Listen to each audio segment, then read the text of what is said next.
हमने आपको बताया था स्वयंभू मनु के दो पुत्र थे, एक प्रियव्रत एक उत्तानपाद। अब ध्रुव जी का दिव्य चरित्र यहाँ प्रारंभ होने वाला है। उत्तानपाद बड़े ही श्रेष्ठ राजा थे। उनकी दो पत्नियां थी, एक का नाम था सुरुचि और एक का नाम था सुनीति। तो ये राजा सुरुचि से ज्यादा प्रेम करते थे, सुनीति से प्रेम नहीं करते थे। सुनीति को इन्होंने घर से निकाल दिया। ध्रुव महाराज सुनीति के पुत्र थे और सुरुचि का जो पुत्र था उसका नाम था उत्तम। एक बार राजा सभा में बैठे थे, उसी समय ध्रुव जी 5 साल के बालक थे। वो दौड़ते दौड़ते गए पिता के पास और गोद में बैठना चाह रहे थे। उसी समय उसकी सौतेली माँ ने देखा कि ये बालक कैसे आ रहा है, उसने रोक दिया। उत्तानपाद अपने पुत्र को लेने वाले थे, हाथ जैसे बढ़ाए, सुरुचि ने आंख तरेड़ दी। नहीं, अब पत्नी आंख तरेड़ दे फिर पति की हिम्मत है कुछ काम कर ले। प्रिय पत्नी हो, वो आंख तरेड़ दे, इशारे में बात हो जाती है पति पत्नियों की। तो मेहमान आया तो उसके साथ कैसा व्यवहार करना, क्या करना, इशारे में आंखें में बात हो जाती है। यदि पत्नी प्रसन्न है तो पति सब करेगा। तो पत्नी ने जहां आंख तरेरी, फिर देखो पति बहाना करके, और उसकी इच्छा तो हो रही थी कि ले ले गोद में ले ले, मगर सुनीति ने आंख तरेरी के नहीं, तुरंत हाथ पीछे खींच लिए। अब क्या करें, बच्चा हाथ फैलाए खड़ा था, पिताजी गोद में ले लो ले लो। 5 साल का बालक किसको पसंद नहीं आया, बड़े सुंदर थे। जब पिता ने गोद में नहीं लिया तो उसकी जो माँ थी, सौतेली माँ, उसने कही अरे बेटा तुझे कहाँ बैठना है, राजा की गोद में बैठना है? बेटा अभी तुमने उतने पुण्य नहीं किए हैं कि तुम राजा जी की गोद में बैठ सको। तुम्हें यदि गोद में बैठना है तो जाओ, जाके पहले तप करो, भगवान का नारायण की आराधना करो, और जब नारायण प्रसन्न हो जाए तो उनसे ये वर मांगना कि मुझे सुरुचि माता के गर्भ से जन्म दो। तो तू जब मेरे कोख से जन्म लेगा, मेरे गर्भ से जन्म लेगा, तब तू इस गोद में बैठने का अधिकारी होगा, उसके पहले तू यहां नहीं बैठ सकता। जाओ। अब क्षत्रिय बालक था तो तन्नक सा, मगर उसको आ गया क्रोध, मुझे ऐसा बड़ी सभा में मुझे मेरा अपमान कर दिया। अब बोल तो कुछ सकता नहीं, माँ है। तो वहां से नाराज होकर आ गया, आकर अपनी रो रहा था, क्रोध भी आ रहा है, आंसू भी बह रहे हैं।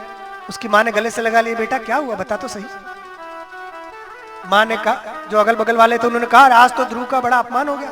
क्या, सारी बात बता दी, ऐसा ऐसा हुआ है। तो उसकी जो माँ थी सुनीति, उसने कहा बेटा हम अभागे हैं, एक समय ऐसा था कि मैं तुम्हारे पिता की अत्यंत प्रिया थी, और आज समय ये आ गया है जब से उस सुरुचि से उन्होंने विवाह किया, तब से मैं उनको बिल्कुल अच्छी नहीं लगती हूँ। पत्नी तो छोड़ो, मुझे दासी तक कहने में उनको संकोच होता है। मेरी ऐसी दशा हो गई बेटा। तो ध्रुव को आया क्रोध, माँ बताओ मैं क्या करूं। तो कि बेटा जो भी हो, तेरी सौतेली माँ ने जो कुछ भी तुमसे कहा है वो भले ही ईर्ष्या द्वेषवश कहा हो, मगर बात उन्होंने सही कही है। का क्या? उन्होंने कहा है कि तुम्हें यदि कुछ भी चीज चाहिए तो नारायण से मांगो, भगवान ही सब कुछ देने में समर्थ है। तो बात बच्चे को मन में बात लग गई, उसने कहा ठीक है, जो भी मांगूंगा हम नारायण से मांगूंगा। तो माँ मैं जा रहा हूं तप करने के लिए जंगल में। माँ भी दुखी थी, इच्छा नहीं थी, मगर फिर भी कहा कि इस प्रकार अपमानित होकर जीवन जीने से अच्छा है भगवान की आराधना करें। तो उसको अनुमति दे दी और ध्रुव जी जंगल में जाने लगे तप करने के लिए। 5 साल का बालक, अभी जन्म संस्कार भी नहीं हुआ, कुछ पाठशाला में पढ़ने भी नहीं गए, जंगल में जा रहे थे। नारद जी मिल गए। नारद जी ने पूछा बताओ बेटा कहाँ जा रहे हो? मैं तप करने के लिए जा रहा हूँ, बताओ भगवान की आराधना कैसे करनी चाहिए, भगवान कैसे प्रसन्न होते हैं। कहा ये तो बताओ क्यों जा रहे हो? तो बता दिया कैसा ऐसा हुआ। नारद जी ने कहा बेटा अभी तो तुम तन्नक से हो, थोड़े छोटे से हो, अब तुम्हारे लिए थोड़ी मान अपमान होता है, जो बड़ा होता है उसको मान अपमान होता है, तुम तो अभी छोटे हो। तो माँ ने तुमको ऐसा कह दिया, इसमें तुम्हें बुरा नहीं मानना चाहिए, तुम तो घर जाओ, मैं अभी चलता हूँ, उत्तानपाद को बोल देता हूँ। उत्तानपाद मेरा स्वयंभू मनु के पुत्र है ना, तो नारद जी ब्रह्मा जी के पुत्र, स्वयंभू ब्रह्मा जी के पुत्र, तो भाई भाई लगे, और ये भाई का पुत्र मतलब भतीजा लगा। तो कहा उत्तानपाद को मैं अभी समझाता हूं, मैं उसको कहूंगा तुमको गोद में बिठाएगा। कि नहीं महाराज, अब तो मैं गोद में नहीं बैठूंगा। क्यों? अब तो मुझे जो लेना हो भगवान से ही लूंगा। अच्छा, क्या लेना चाहते हो? कि मैं अब तो ऐसी चीज लेना चाहता हूं कि मेरे पिताजी को छोड़िए, पिताजी के पिताजी, उनके पिताजी, जितने भी पिताजी हुए हैं, किसी को भी जो पद ना मिला, मैं वो पद लेना चाहता हूं। अब तो मैं ऐसा पद लूंगा कि किसी को ना मिला हो। आप तो मुझे बस मार्ग साधन बताइए कि किस साधन से भगवान प्रसन्न होंगे। अब नारद जी ने देखा, देखने में तो तन्नक्सो है, मगर बातें तो बड़ी बड़ी कर रहा हूं। हाँ, वो उसका दृढ़ निश्चय था। नारद जी ने बहुत प्रलोभन दिया, मगर वो डिगा नहीं। नहीं महाराज, आप मुझे बता दीजिए क्या करें, मैं क्या करूं मैं? तो नारद जी बोले, धर्मार्थ का मोक्षाणाम यैच्छेत् श्रेयमात्मनः एकमेव हरेस्तत्र कारणम पाद सेवनम। धर्म, अर्थ, काम, मोक्ष, इनमें से जिस किसी पुरुषार्थ की इच्छा हो तो उसका एक ही मात्र साधन है, एक ही कारण है कि श्रीमन नारायण की शरण ग्रहण कर ले। परमात्मा की जो शरण ग्रहण कर लेता है उसको सब कुछ मिल जाता है। तुम्हें उनकी शरण ग्रहण करो, तुम्हें सब मिल जाएगा। कहा ठीक है। तो महाराज, मगर मुझे तो कुछ आता नहीं है, मंत्र तो मैं जानता नहीं, श्लोक पढ़ा नहीं, आराधना कैसे करूं? मंत्र भी बता दीजिए महाराज, आप ही हमारे गुरु बन जाइए। तो नारद जी ने कहा ठीक है। नारद जी ने उसको मंत्र बता दिया, का प्रणव सहित आगे नमो लगा के अंत में भगवते और वासुदेवाय बोल दो। ये मंत्र उसको बता दिया, 12 वाला। का इसका जप करो और भगवान का ध्यान करो। सारी विधि बता दी, ध्यान करने की विधि बताई, किस किस प्रकार से आराधना करनी, सारी चीजें नारद जी ने बता दी। अब ध्रुव जी जंगल में चले गए। ध्रुव जी ने घोर तप करना प्रारंभ कर दिया। ऐसा अद्भुत तप किया उन्होंने। पहले पहले तो 3 बार यमुना किनारे चले गए, मथुरा में। उस समय मथुरा नहीं बसी थी, तो वहां गए यमुना किनारे। 3 बार स्नान करते थे, कंदमूल फल जो मिल जाता उसी से भगवान की पूजा करते थे। नारद जी ने जो मंत्र बताया उसका जप करते थे, और जो उन्होंने ध्यान की विधि बताई थी उस विधि से भगवान का ध्यान करते थे। अब उन्होंने क्या किया, अपनी तपस्या को धीरे धीरे उग्र करते गए, बढ़ाते गए। पहले क्या किया उन्होंने, पहले 3 दिन में एक बार फलाहार करते थे। 1 महीने तक उन्होंने ऐसा किया। दूसरे महीने में उन्होंने फल खाना छोड़ दिया, पत्ते खाकर रहे, और वो भी 6 दिन में एक बार। 6 दिन में एक बार केवल पत्ते खा के रहते थे। इस प्रकार 1 महीने तक व्यतीत किया। तीसरा महीना जब आया तो पत्ते खाना भी छोड़ दिया, केवल जल पीकर रहे, और वो भी 9 दिन में एक बार। 9 दिन में एक बार केवल जल पीते थे। इस प्रकार तीसरा महीना भी पूर्ण हो गया। चौथा महीना आया तो उन्होंने जल पीना भी छोड़ दिया, केवल वायु पीकर रहने लगे। वायुपान की भी विधि होती है योग में। 4 महीने पूरे हो गए, और वायु भी कितने, 12 दिन में एक बार वायुपान करके। 5वां महीना आया तो उन्होंने श्वास लेना भी छोड़ दिया, वायु भी छोड़, और एक पैर अंगूठे पर खड़े हो गए, श्वास भी उन्होंने रोक ली। इस प्रकार 5 महीने व्यतीत हो गए। 6ठा महीना लग गया। अब उसी समय क्या हुआ, सारे देवता त्रस्त हो गए, सारे देवता कांपने गए लगे, उनको श्वास लेने में तकलीफ होने लगी। ऑक्सीजन कम हो जाता है तो फिर सब करने लगते हैं ना, क्या लगा, मास्क लगाओ, वो ऑक्सीजन सिलेंडर लगाते हैं। देवता लोगों के श्वास फूलने लगी, क्या श्वास नहीं ले पा रहे हैं। सब भगवान के पास गए, प्रभु क्या हो गया, श्वास क्यों रुक रही है हम लोगों की?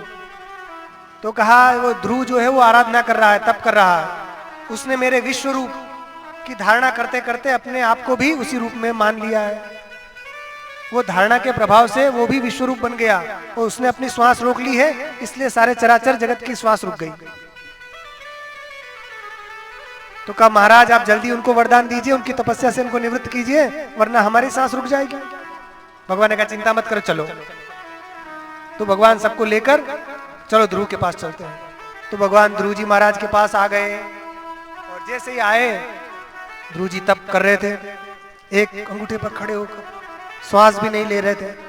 भगवान वहां प्रकट हो गए, और प्रकट हुए, पहले हृदय में दर्शन कर रहे थे भगवान का। भगवान ने अपनी छवि अंतर्धान की, तो ध्रुव जी ने बाहर नेत्र खोल के देखा, तो भगवान साक्षात नारायण वहां उनको दिखाई दिए। बड़े प्रसन्न हुए ध्रुव जी, दंडवत प्रणाम किया, आंखों से आंसू की धारा बह रही है, और भगवान की स्तुति करना चाह रहे थे कि मैं कुछ स्तुति करूं, मगर कुछ आता ही नहीं था। क्या स्तुति करूं? कुछ श्लोक आते होते तो बोल देते, कोई श्लोक भी पढ़े नहीं थे, केवल नारद जी ने जो गुरु जी ने जो मंत्र दिया था एक, उसी का जप करते रहते थे।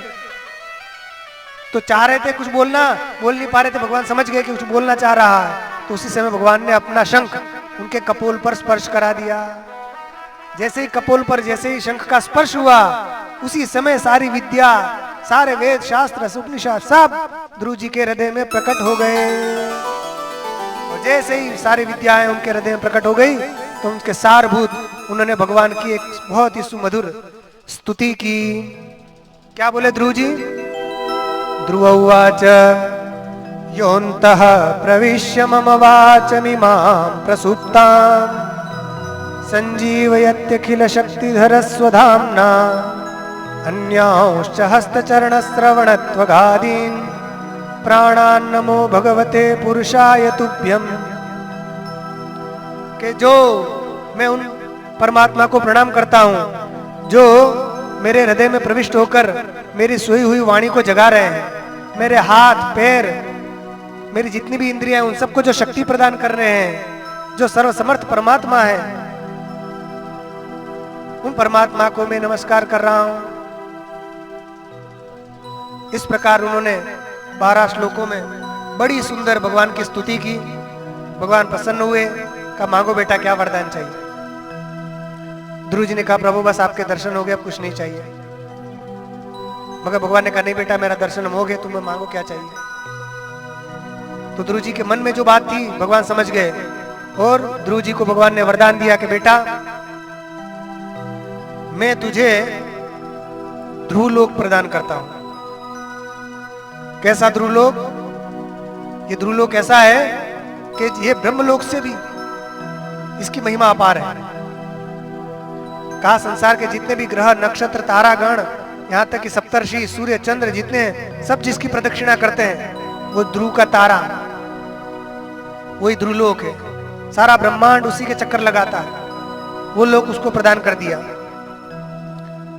और इतना ही नहीं, उससे कहा बेटा वो लोक की प्राप्ति तो तुमको तब होगी कि जब तुम अपना शरीर छोड़ोगे, मगर मेरी इच्छा है कि तुम थोड़े दिन के लिए राज्य कर लो,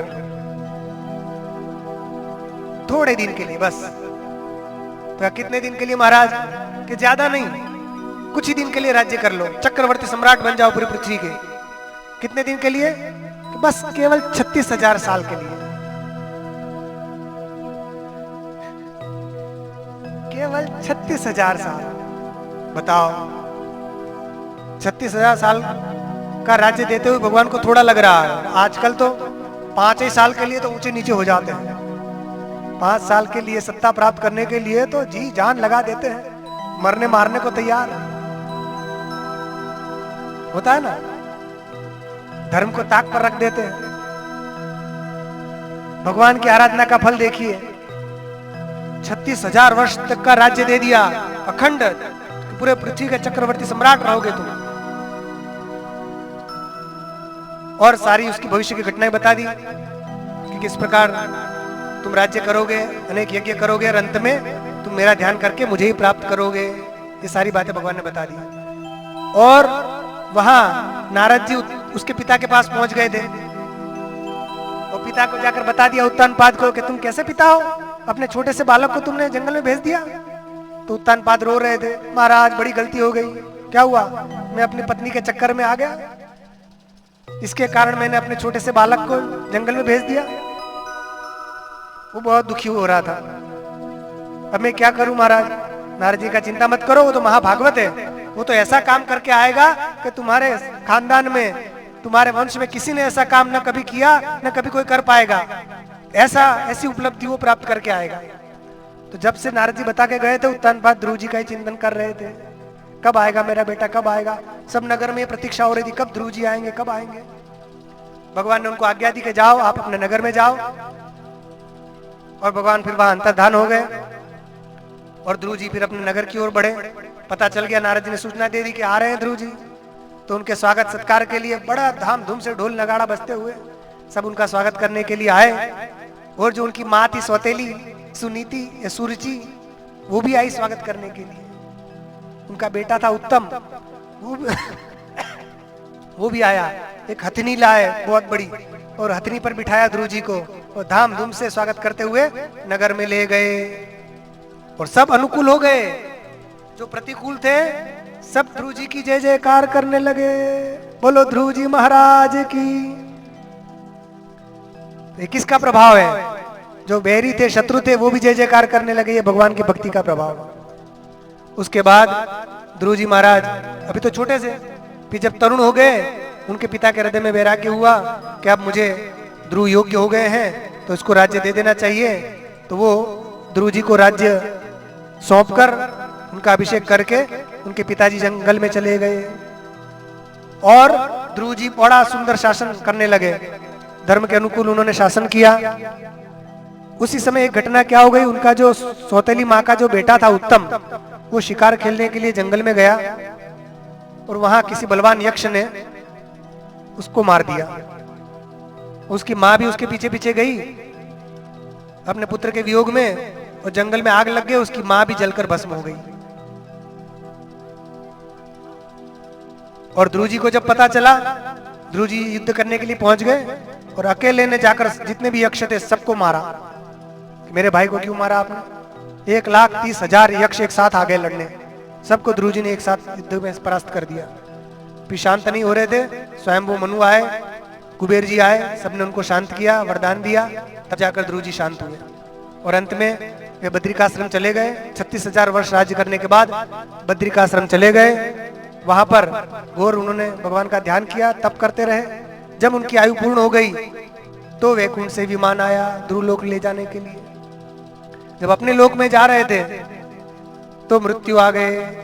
मृत्युदेव आकर बोले, महाराज मुझे भी स्वीकार कर लो। तो कहते नहीं, ऐसे नहीं, सिर झुकाओ, सर झुकाओ, तुम पर पैर रखकर हम चढ़ेंगे।